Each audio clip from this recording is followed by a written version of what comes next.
Cô phụ ý là sang câu giờ câu bắt chú đi đủ thế. Rằng câu là chỉ giờ đây kiểu phụ thì nhà nhà thuộc kênh có sức.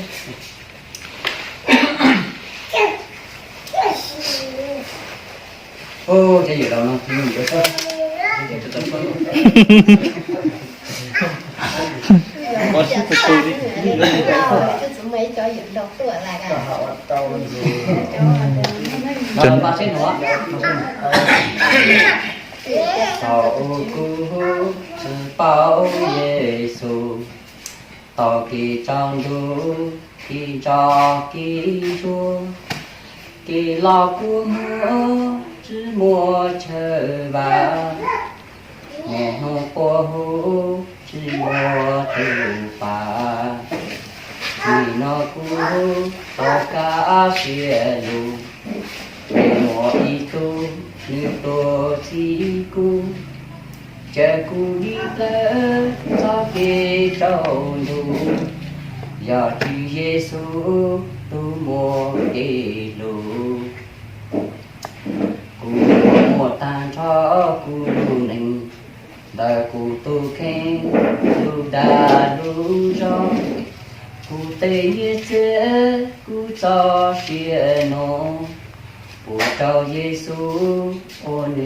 đầy đủ thiệt sự nhỏ như Chúa chỉ cụ song đồng khẩu đi ra cụ lúa chi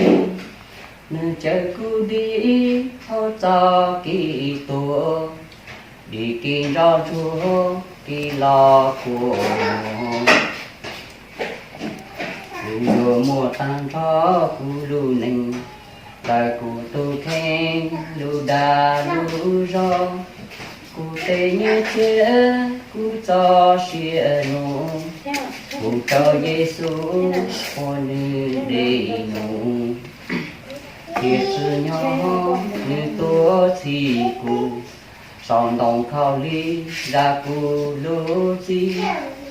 nơi chơi cụ đi hỗ cho kỳ tổ đi kênh cho Chúa khi lo của mùa đi hậu khó tu lo tao cho xia chúng ta có muốn làm phép để quy trình sao các hữu ra đấy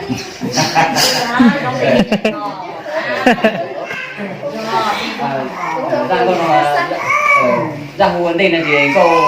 tỏ nhìn thấu họ đi và đi nổ tỏ cát nó ra cũng ta tỏ sao hơn nó là gì ý rằng câu mới phải có cho bác chứ để cho đến ba trên nó hay để suốt chỉ lo là nó cho diễn có liền ok cụ chỉ mua giá trị chế rong chúa yêu cụ ta phi cụ cho xe cụ phê cụ cho cụ tu ba chữ tính ta lu xe đời bao trâu cao và chữ thọ phê trong đường chúa công hồn rồi nhà cha ô cụ thư tàu mỗi phanh câu và chữ tu và chữ tu nó cá nhỏ rong chỉ nhỏ cùng cho và chữ chan đâu mỗi nông tư chính trình do cụ tu rồi nhà cha do và chữ bù nữ cho lu chỉ cho cụ tiền có yêu chứ nó có té con lo chứ nhỏ cụ cảnh ba chữ tu cho mu sư ta là cụ chữ luôn nụ và chữ do tu chữ trời lòng cho chia va chữ lô tổ chế không cho chia va chữ cho tu chỉ lo cho chia phần trên trâu kê cho nhi và chữ thọ cha là một tí lo trâu bề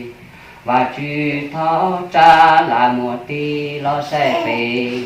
ra bông mặt tặng xin phải có cái cuối rắn nào cười à thì xin mình tao thế chứ lòi đấy mà Cái nhau là vào. Nhà cô sao được không? Nhà cái này hả?